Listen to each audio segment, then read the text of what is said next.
We had been married for 7 years, and that evening began like any other. Quiet, familiar, almost ordinary.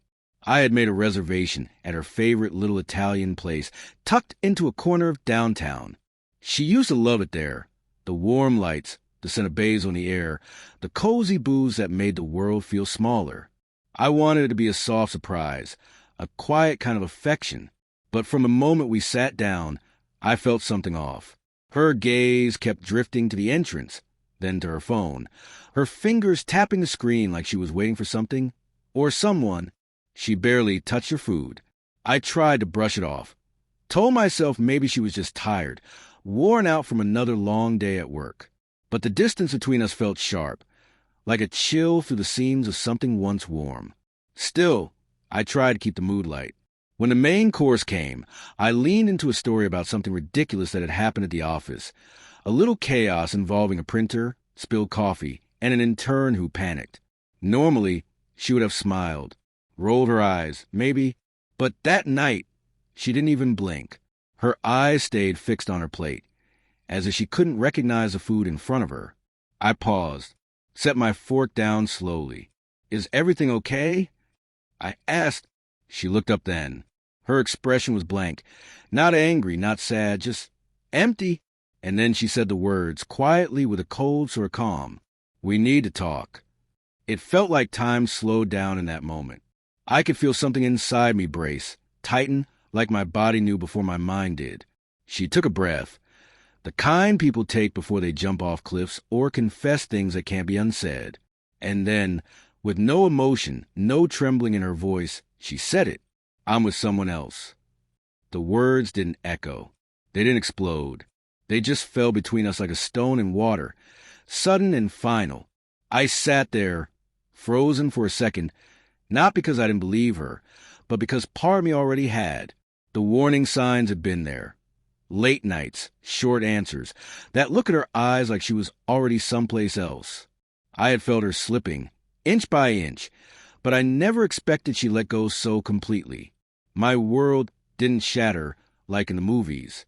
It just tilted slightly, a subtle shift in gravity, enough to knock the breath out of you if you weren't prepared.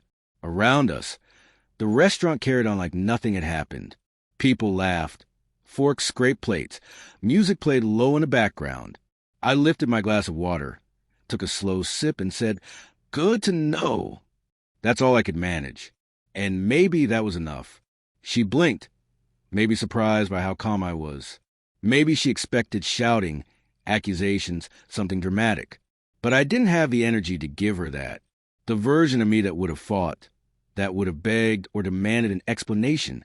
That man was already tired, already worn down by months of silence and emotional erosion. She started talking again. So it wasn't planned, that it just happened, that they had connected, that she didn't mean to hurt me. Every word felt like part of the speech she'd practiced. Polished, sterile. I let her speak, nodded every now and then, not because I agreed, but because I didn't want to interrupt the performance. Let her finish what she came here to say. And when she finally fell silent, waiting for me to offer her something, absolution, permission, a reaction, I didn't give her any of it. I folded my napkin carefully, placed it next to my plate, looked her in the eye, and said, "I hope he's everything you're looking for." There was something in her eyes then, maybe regret, but not enough to change anything, not enough to matter. We sat there quietly until the bill came. I paid without a word. On the way out, she asked gently, "Are you okay to drive home?" I let out a quiet laugh, almost amused by the question. "Yeah, I think I'll be fine," I said. Then I stepped into the cool night air, feeling like someone who had finally stopped pretending. The drive home was silent, but it wasn't hollow. My mind filled the quiet with flashes of memory. The way she laughed when I tripped over words during our first date. The slow dance at our wedding under strings of lights.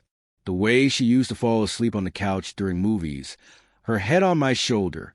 They came and went like clouds across the moon, familiar, distant, and already fading. When I got home, I didn't stay. I packed a small bag, grabbed the essentials, and walked back out. I needed space. Space from her. From the house that still smelled like her perfume. from the weight of marriage that had slowly unraveled. I stayed with a friend that night, and for the first time in months, I slept without waking up to check if she was home or if she replied to my messages. In the days that followed, I didn't call her. I didn't ask questions.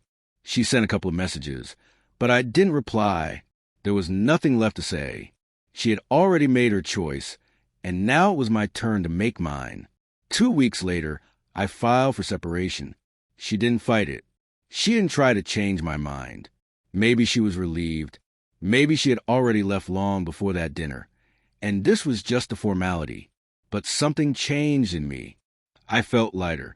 As strange as it sounds, her truth had set me free. I didn't need closure. I didn't need an apology or a final conversation, or to understand why. Her confession gave me everything I needed to walk away. And now, each morning, I wake up and breathe a little easier. The weight is gone. The pretending is over. I don't have to share my life with someone who didn't value it. That night still crosses my mind sometimes. But I never regret how I responded. I didn't break. I didn't beg. I let go fully and completely. Because sometimes all it takes to move on is hearing the truth and saying just enough to never look back.